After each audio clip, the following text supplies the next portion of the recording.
Hello, everyone, and thank you for joining us.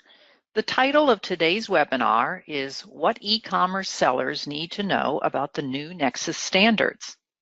I'm Mary Albright with Cherry Bekaert, and I'll be your host today. And joining me is Tiffany Rohde. Hi, Tiffany. Hi, Mary. Hi, e-commerce sellers. Now, many of you know Tiffany. She is our e-commerce specialist here at Cherry Bekaert, and for the past several years, Tiffany's worked exclusively with you, the e-commerce seller, helping to solve your sales and use tax issues. And she also will help team you up with the right people to help with any of your income tax or your international tax needs. So, as many of you know, the Wayfair decision has impacted the e-commerce seller, and it's been the subject of a lot of webinars since the Supreme Court ruling. Today, we're taking a little different twist. We are going to discuss the top 30 questions that you've asked us, and we're going to give you the answers in 30 minutes. So let's get going. Before we start, I just want to, for those of you who may not be familiar with Cherry Bekaert, we are one of the top accounting firms here in the US, and we have been working with e-commerce sellers for many years. And again, as I said earlier, we can help you with sales tax, income tax, and international tax. So let's take a look at the topics we're going to discuss today. We're very briefly going to talk about the Supreme Court decision. I know you're very familiar with that already. We're going to discuss where the physical presence standard stands today, of course, discuss economic nexus, also touch on use tax reporting requirements. Tiffany will talk about the impact that the Supreme Court decision has had on drop shipping and resale certificates. We'll briefly broach the subject of international tax for those who are impacted by it, and then we'll get into the nitty-gritty with registration and VDAs and managed audits. So let's start with the Supreme Court ruling. Our first couple of questions will deal with that, but Tiffany, can you give us a quick summary of the ruling? Sure, Mary. So what happened was South Dakota attempted to impose sales tax collection on Wayfair, even though Wayfair did not have physical nexus in their state. So Wayfair sued South Dakota to stop this, and the case made it all the way to the U.S. Supreme Court. The court decided that South Dakota could impose sales tax collection if the seller met certain economic thresholds that South Dakota had set up. So that's where we stand today. So when does the Supreme Court decision take effect?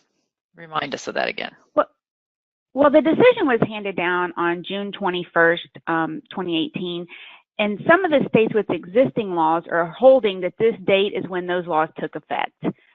Several other states have issued guidance dates, and most of them are coming out with October 1st or November 1st of this year, but it just depends on the state. And again, what does this mean for the e-commerce seller? Well, it means it's time to look at your sales figures to see if you're close to these thresholds for economic nexus or for the reporting requirements. If you are, you need to register for sales tax, begin collecting, filing, and remitting in the state. And remember, these economic nexus laws don't apply towards state income tax. Those nexus standards have already been set. So what happens next? Well, more states are going to pass their own economic nexus laws now, now that they've seen South Dakota's laws have been upheld. So sellers are going to continue to watch to see what states are passing new laws and to make sure that if they pass those thresholds, that they register. Okay, so before we dive too deep into economic nexus, let's talk about the physical presence standard. Where can e-commerce sellers have physical nexus? Well, if you're an FBA seller, you're going to have physical nexus wherever Amazon stores your inventory. So right now, Amazon has fulfillment centers in about 24 states and plans to open more in the near future. I know Alabama is going to be opening up in a few months. So if Amazon is storing your inventory, you have physical nexus there. For other e-commerce sellers, other things can give them physical nexus, definitely storing inventory, but also if they have a warehouse or an office or salespeople, that can all give you physical nexus in a state. But does physical nexus still really matter in the wake of the Wayfair decision? I mean, is everything based on economic nexus now? Oh, no. No, both types of nexus are still important. If you have physical nexus in a state, you are still required to register for sales tax. Just remember that physical nexus trumps economic nexus, meaning that if you have physical nexus, then it doesn't matter if you meet the economic nexus thresholds. You've got nexus in that state, you're supposed to collect sales tax. Now, once you acquire nexus, is it permanent? No, but sales tax registration is not something you want to jump in and jump out of. It takes time, it's time consuming, it's costly. And so even though Amazon moves your inventory around, that also means they're probably going to move it back to that state at some point. So in most states have a trailing nexus, which means that you're still required to collect and remit sales tax for several months after your actual nexus ends. So once you've registered for it, your best bet is to just keep it going. Okay. Now, here's a map that shows everyone where all those Amazon FBA centers are located. And I know one question that you get quite a bit is, you know, if I only sell a small amount in a state, or I only store 1 or 2 units in a state, well, what happens then? Well, states will consider you to have physical nexus from the first sale or the first day inventory is stored, even if you only have 1 or 2 units in that state, Mary. The only state that doesn't do this is Tennessee. They have a minimum sales amount of $4,800. They're really not looking to mess with anyone who's selling less than that. Okay, now we know the word materiality. How does that affect the e-commerce seller? Well, materiality is the idea that the amount needs to be significant enough to warrant action. For example, as we mentioned earlier, if you're storing just a few units in a state, you have nexus in that state, but you need to look at the cost benefit of registration and sales tax filing. It may or may not make sense for your business for that small amount. That's a business decision that you're going to have to make. Okay, so now along those lines, there's a lot of confusion about who is responsible for collecting sales tax. Is it the individual seller or is it the marketplace facilitator? So first, you know, Tiffany, where is Amazon collecting sales tax for their FBA sellers? Well, currently, Amazon is collecting sales tax for FBA in 3 states, Washington, Pennsylvania, and Oklahoma. And to answer your question about whose responsibility it is, yes, it is both the individual seller's responsibility and the marketplace facilitator's responsibility, depending on the state. Those 3 states passed marketplace facilitator laws, which is why Amazon stepped up and started collecting tax in them. Okay, so let's talk about the elephant in the room, the economic nexus. Which states have economic nexus laws already on the books? There's currently 25 states with economic nexus laws, and more will be coming in the next few months. We've already seen this happening. I mean, we started out when Wayfair passed, when the Supreme Court decision came out, we had 18 states, and 7 have already come on board since then. Some of them already had laws waiting in the wings to see what was going to happen with South Dakota, and now that they have, they're passing them. We just heard this week that New Jersey and North Carolina are passed their own laws, and I believe those are coming into effect October and November of this year. Okay, so here's a look at our economic nexus requirement chart by state, and as you can see, we even updated it today. So most states have adopted South Dakota's thresholds. Why is that, Tiffany? Well, most states followed South Dakota's example because their thresholds were upheld by the U.S. Supreme Court. So that gives them more credibility. So while these low thresholds make sense for a less populated state like South Dakota, they don't make sense for heavily populated states like California. If you're selling in California, you're going to meet these thresholds pretty quick. Right now, California doesn't have any economic thresholds, but for the states like California that are heavily populated, you're going to be hitting them pretty fast. Okay, I think I know the answer to this next question, but will more states be passing economic nexus laws? Definitely. And I would say, but in the next 6 months for sure, you're going to see more and more. I mean, states are desperate for money, and this is low-hanging fruit right now that the Supreme Court has upheld South Dakota's law. So we're definitely going to see more states coming forward. Okay, so let's talk about use tax reporting requirements. What does that really mean? Well, Mary, these are requirements that the states enacted on sellers to report use tax requirements to their clients, to their customers. So often these requirements were complicated and time-consuming to adhere to. And to be honest with you, a lot of FBA sellers couldn't even adhere to them. It wasn't even possible. So there are currently 13 states with these requirements, and some of them have thresholds as low as $10,000 per year. All right, and here's a look at our use tax reporting requirement by state chart. And again, these charts are available on our website. I will say that, let me just go back for a minute if I could. The economic nexus chart that we have on the website, we need to update that because we updated it this morning. So wait till the end of the day to download those if you go to our website to get those, and they are complimentary. But anyway, use tax reporting requirements. What if I can't adhere to these stringent requirements? That's a great question, Mary. I mean, states have made provisions for sellers who cannot or choose not to adhere to the reporting requirements by offering them the option to collect sales tax instead. To be honest with you, most of these states enacted their use tax reporting laws as a way to really force sellers without nexus in their state to collect sales tax in their state. They knew that even if the sellers reported use tax requirements to their customers, the chances of those customers then, sending use tax to the state were probably pretty low. So what are the penalties for non-compliance? Well, they're pretty steep. So if a seller chooses not to follow the reporting requirements and they choose not to collect sales tax, the states have some pretty large fines. I've seen the fines go upwards of $20,000, $30,000, even $40,000. Wow, that's a lot of money. Okay, let's talk about drop shipping and resale certificates. Tiffany, what is a resale certificate? A resale certificate is the process that allows a reseller to not pay tax on the goods they are buying if they intend to resell the goods to the end consumer. The process is different in every state. A lot of states don't have an actual certificate that is issued. I think that's something that some sellers get confused by.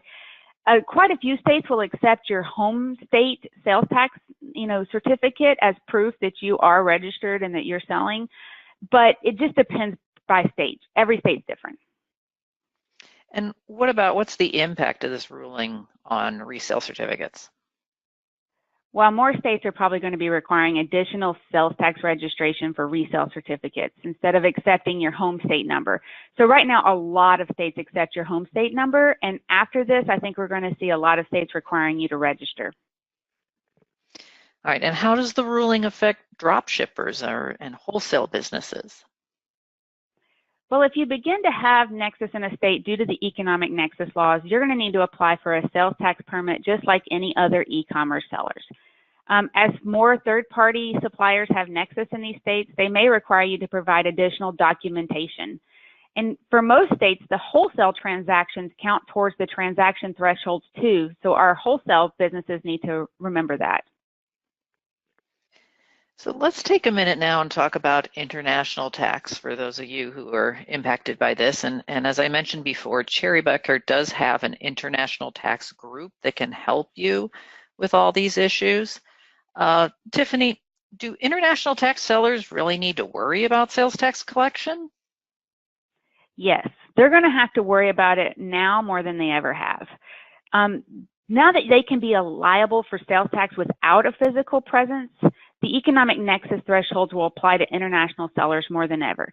In the past, international sellers have made the argument that they don't have a presence in the U.S. at all and therefore shouldn't need to collect sales tax. But now we're going to see that their economic presence is going to make a difference. Okay, so what happens if the international seller doesn't follow the law? Well, the state can take a lien on the goods that they are storing in that state until the sales tax is paid. We've seen this happen in a couple of states. I will say it's not happening all over, but I think more and more we're going to see it. Okay, so we know that whether you're stateside or an international e-commerce seller, you're really looking at increased sales tax obligations. So let's answer some questions about collecting and remitting tax. Tiffany, does Nexus apply to the specific channel, or is it across all channels? I mean, for example, if I have to collect tax on my eBay transactions, do I also have to collect tax do I also have Nexus because of FBA, with FBA? Yes, Mary. You need to collect tax over all your platforms, no matter what gave you Nexus in that state. So if you've got Nexus, let's say in Georgia, because you're storing inventory in an Amazon FBA warehouse in Georgia, that means you need to collect from all your Georgia customers across all your platforms, whether it be eBay or Etsy or Walmart. It doesn't matter. So would it be easier just to pay tax in all 50 states? Definitely not.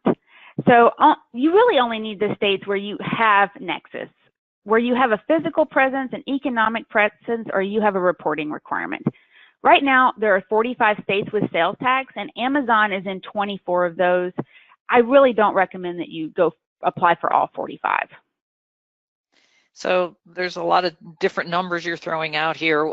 How do I find out which states I need to collect and remit tax, sales tax? Well, a lot of our listeners are using TaxJar, and TaxJar is going to list the states where they have physical Nexus on their dashboard.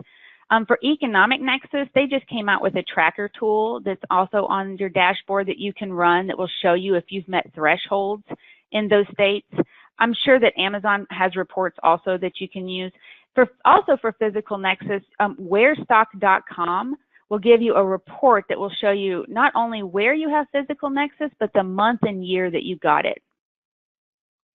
So what about amnesty programs? Will states, do you think, be offering amnesty programs like they did last year? Unfortunately, Mary, I don't think they're going to. We've spoken with the MTC just right after the ruling came out, and at this time they said there was no amnesty program being offered or even in the planning stages. It's a waiting game to see if the states will offer a program or just move forward with collection. The fact that we've seen so many states passing their economic Nexus laws, I really don't look for them to offer an amnesty program at this time. Well, that's unfortunate. Okay, so other than amnesty, let's talk about other options available to anyone who discovers that they owe back taxes. So first, what is a voluntary disclosure agreement? Okay, a voluntary disclosure agreement, also known as a VDA, is a contract between the seller and a state for the seller to come forward anonymously in most states and pay the sales tax that is owed. So the state agrees to limit the look-back period. For most states, that's 3 to 4 years, and reduce or eliminate the penalties and interest. So a VDA is only available if the state has not contacted you in the past regarding the tax that's owed.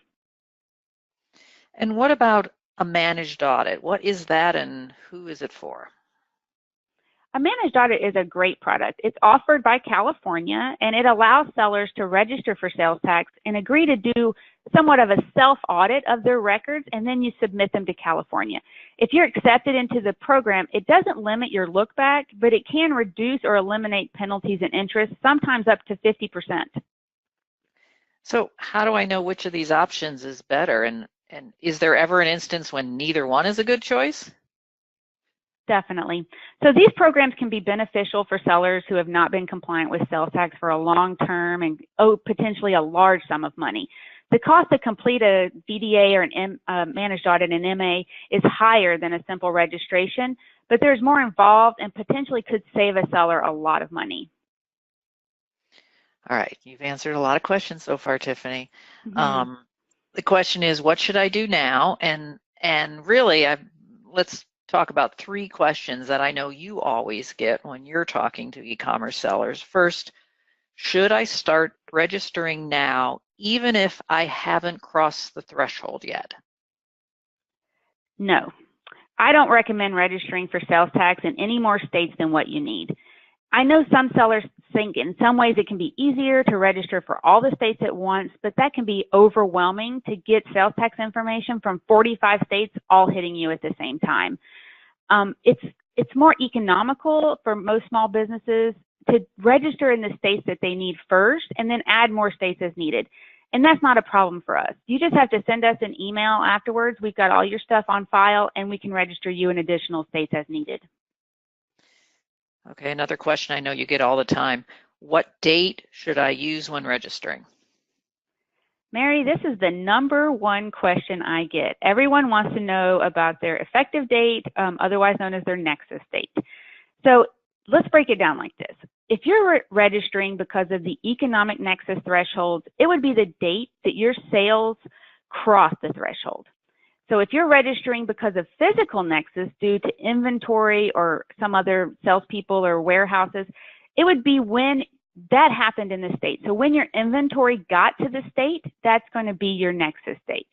If you're voluntarily registering, let's say you don't have Nexus at all right now and you just want to go ahead and register in a state, you can choose the date you want to use as your Nexus date. Okay, so here's the question everyone's almost afraid to ask. Can states apply the law retroactively? Yes, they can, but we've not heard of any state applying it retroactively at this point. If they did, honestly, that would be an argument for the state's law to be unconstitutional, since the Supreme Court specifically cited the fact that South Dakota was not requiring retroactivity as part of the reason they found in favor of South Dakota. But you know, Mary, I mean, anything can happen. The states, can always go back and say that they're going to apply it retroactively. No. All right, so just very quickly, let's take a minute and talk about some of the services that Cherry Bekaert offers and can help you, the e-commerce seller, navigate through all these new sales tax obligations. We kind of broke it into 3 categories. Of course, with sales tax, we can help you identify if and where you have Nexus. We can help with your state registrations, determine, guide you through determining the taxability of your products and services, and of course help with your sales tax filings. We also can help with your income tax filings, and as I mentioned before, we have an international group that can help on consultations and remediation and business analysis. And so a lot of services that we can do things for. Our consultations are also very popular. If you have specific questions, we can put you together with one of our sales tax experts for a consultation to answer those questions. So whatever you need, we're here to help. And very important, we have free resources that are available to you.